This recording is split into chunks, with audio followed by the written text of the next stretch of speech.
All right, so literally last night, I made one of the most uncharismatic entrances of all time, okay? I went to a social event, got there 15 minutes late, walk in the room, there's a table full of people, they all turn and look at me, and I just looked down, didn't acknowledge a single person, just kind of awkwardly like trying to find my seat. I sit down, the presentation starts. For certain reasons, I wasn't super interested in engaging with this group, but boy, by the end did it show, because nobody came up and talked to me afterward. Charisma really matters, and it is something that enhances your interactions with other people. It's a characteristic that a lot of leaders have. It helps them to inspire and influence a ton of people, okay? Think about someone like Hitler or even Jesus, okay? It can be used for good or evil. And we're gonna talk in this video about a set of charismatic behaviors that you can adopt right now. There's literally nothing stopping you from adopting these right now, and no one's working on this. By only putting in a little bit of effort, you can be better than so many people. Charisma is learnable. It's not a personality trait. First of all, what is charisma? Well, in this book, Cues, Vanessa Van Edwards describes charisma as having just the right balance between cues of warmth and cues of competence. And what does she mean by that exactly? Let me read from you to illustrate. We'd like our leaders to be both highly effective and highly approachable, so competent and warm. We want to work with people who are both friendly, warm, and productive, competent. Charisma is like you're warm and you're open towards people, but you also know how to get things done. You're capable. That's her framework. So we're gonna begin in this hypothetical scene where you're walking into a social gathering and you don't know too many people there. From the moment you walk in, this is tip number 1. She calls it hang by your teeth. This is How to Talk to Anyone by Leo Londes. Once again, Leo coming back. Imagine there's a rope hanging from the threshold of the door and you gotta like, that's how straight up and down your spine needs to be. You gotta have good posture. I know I sound like everyone's grandma right now, but literally if you do not listen to her, you might listen to me. You have to have good posture because it's a cue of competence. It's just more confident. And like my mom always telling me like, stand up straight. It's hard to remember, but keep that in mind. The second, she calls it be the chooser, not the choosie, all right? You have to be the one to approach the person that you're interested in talking to. It's hard to do. I understand this. It's nerve-wracking, but you're gonna feel so much better about yourself and happier if you approach them first, and it paints you as the more socially capable one. I know now as a general rule, like ahead of time, I know that I'm gonna be happier, therefore it's the right thing to do. It's the right thing to be the one to approach that person that you wanna talk to. Be the chooser, not the choosie. Now, once you're in front of them, this tip is called reach your hand out first. I literally can't unsee this anymore. And I almost see it as a game now where like I'm trying to be the first person to reach out my hand. Like, I got you first, bro. You reach your hand out first, you're the more socially capable one. And I have a friend that does this so well where he's always reaching his hand out to people. This is a cue that is both warm and competent at the same time, because it's warm and it's also kind of more socially confident. Be the person to reach your hand out to them, to shake their hand. Here's a tip that comes up in both these books, and Leo calls it make a mood match. You know, I've said on this channel before that you wanna bring a higher energy to people when you first meet them, and generally they're gonna reflect that energy back at you. But the caveat to this is that if someone is really at a lower energy state, you need to match their energy, at least initially. The story that that Vanessa has in this book is that she and her husband are checking out at 4 a.m. from the hotel. She goes up to the receptionist desk, super exhausted, just like, we're checking out. The receptionist comes at her with like, did you have a lovely stay? We sure hope you did. We can't wait to see you again. Do you have any feedback for us? Can we help you with your bags? Hey, yo, George! Whoa, it's way too early in the morning for this. You know, like, please get out of my face. It's very often the more charismatic thing to adapt yourself to the people you're talking to.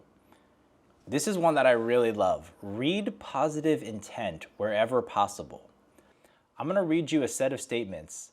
They can all be interpreted either positively or negatively. And you decide whether you feel that this statement is positive or negative. Cool shirt, bro. Wow, you're dressed up today. You're really talkative today. How did you get that job? You're lucky you have so much free time. That's an interesting idea. Are you sure you can handle that? The less confident thing is to interpret these as negative. Oh, I'm talkative today? I knew I was talking too much. Oh, shoot. Or how did I get that job? Oh, they don't think I'm qualified for this job. Can you handle that? Oh, no, they don't think I can handle this. The charismatic and the more confident thing to do, even if you think that it's negative, you got to interpret it as positive. Cool shirt, bro. Yeah, I know, right? You're dressed up today. I know, look at this. You're really talkative today. I know, I just got so much to say. How did you get that job? I worked really hard. That's how I got this job. You sure you can handle that? Oh, we can handle it. We got this. Here's another charismatic thing. Introduce two people to each other. That same friend that reaches out his hand, he is a beast at this. Michael, have you met Janice? Janice does a lot of comics and drawing, and Michael, he makes amazing YouTube videos. You guys should meet, you guys should talk, you guys should get each other's contact information. This is good because it paints you as the more socially capable one, and it also lifts them up. And what you do is you gotta give them something to start their conversation with already. That's a charismatic move. Another charismatic move, it's called please share. And my uncle does this really well where he says, Michael, you want to tell us about how it's going with you're in a social setting. You'd say like, dude, tell them about the time that you, it makes you look better. It lifts the whole energy of the group up by doing that, by being that social facilitator. This is a charismatic thing. Here's another one. People love when you ask them follow-up questions. People love hearing, go on. Please continue. You were saying, let's say someone's telling a story, their glass gets knocked over and they're interrupted. You gotta be the one to resume that story once the tension comes back. It's like, okay, well, anyway, so what happened after they're gonna appreciate you so much for bringing the story back and allowing them to continue. Oh Lord, this is one that I use an embarrassingly large amount, and it's called parroting. If you really don't know what to say, or you weren't paying attention and don't know how to respond, you just gotta repeat the last couple words of their sentence. Oh, I've been trying to eat healthier these days. Eat healthier? I just got back from an amazing vacation in Italy. Vacation in Italy? You obviously can't do that over and over again. But it will save your ass. If you weren't paying attention, just do that. And it also encourages them to keep going and lets them feel that they're being heard. Here's some tips about how to not be interrupted in a charismatic way, or how to get your word in the conversation.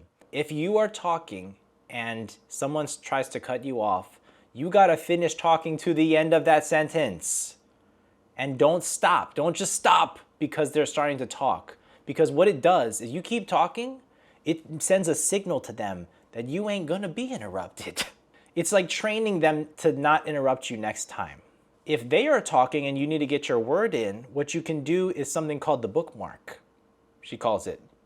Just put up like, or even the fish, where you just open your mouth like, and the wider you open it, think about this in the extreme, right? The wider you open your mouth, the stronger that signal is. Like, it's gonna be hard for them not to see that you have something to say. And if they're really trapped in their own head and you need to bring them back down to earth, you can touch them on the forearm or the hand. And these are the least intimate parts of the body, so you can touch them there and bring them back, and they will stop talking. What you do not want to do is use filler words like like, and you know, to stop yourself from being interrupted, okay? These words, I know you've heard this 1,000 times, but they reduce your credibility. And you can learn to eliminate these words. What you do is you catch yourself when you hear it, and instead, what do? You just pause. Instead of the it's just like, and over time you will learn to remove those, and it makes it sound a lot more like you know what you're talking about. Here's a beautiful one. Don't automatically agree to something when you're unclear. I made this mistake. I was talking to somebody and he said, well, I think that President Candidate X is a threat to American democracy. And I was just like, totally.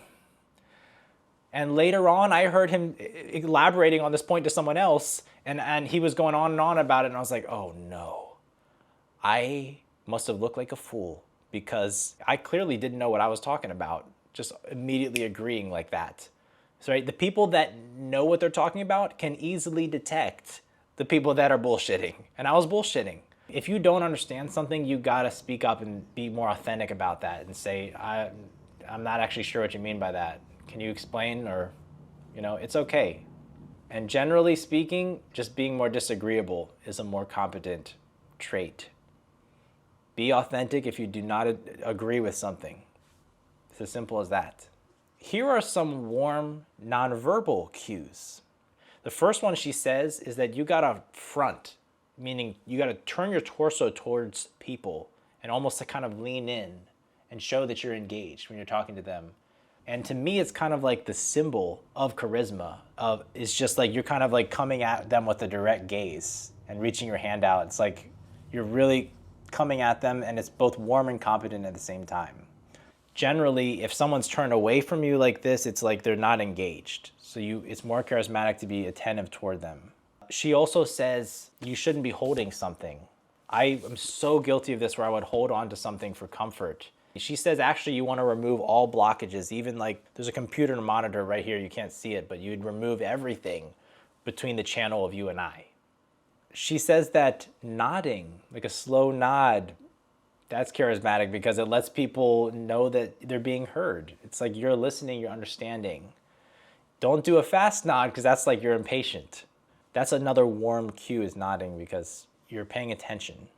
Now we're going to move to competent nonverbal cues. I cannot ever unsee this one. I didn't even know I was doing this. She says you don't want to be pecking. Pecking is where you kind of lean in just to say something and then you come back.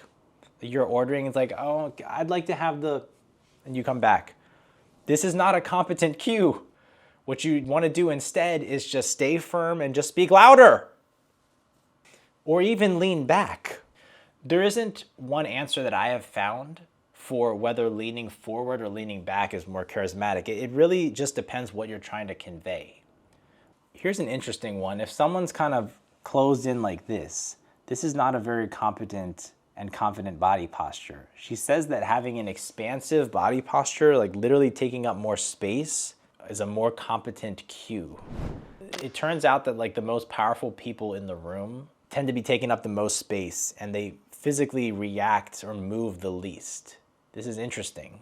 Now, when you take this to an extreme, it's called splaying out, where this is actually seen as a rebellious body posture. So don't do that around figures of authority, because it can be seen as rebellious. Another competent cue, she says, is the power steeple. For some reason, this gesture right here, we're getting stuff done. We're in control here. We're in power right now. I don't know why, but that's just something that people use as well. The last thing I'll say is that I think it's more charismatic to have broader gestures and illustrative gestures. Okay, I was at a beauty pageant recently, and the girls were giving their speech. They weren't very expressive with their hands or anything. There's cultural variance on this, because in Asian cultures, the gestures, it's a lot less. In Japan, they're not going to be doing these crazy Italian gestures like this. That would seem really, really weird. I could tell from the pageant that they were not very trained speakers, because they were not illustrating the points with their hands as much as they should have.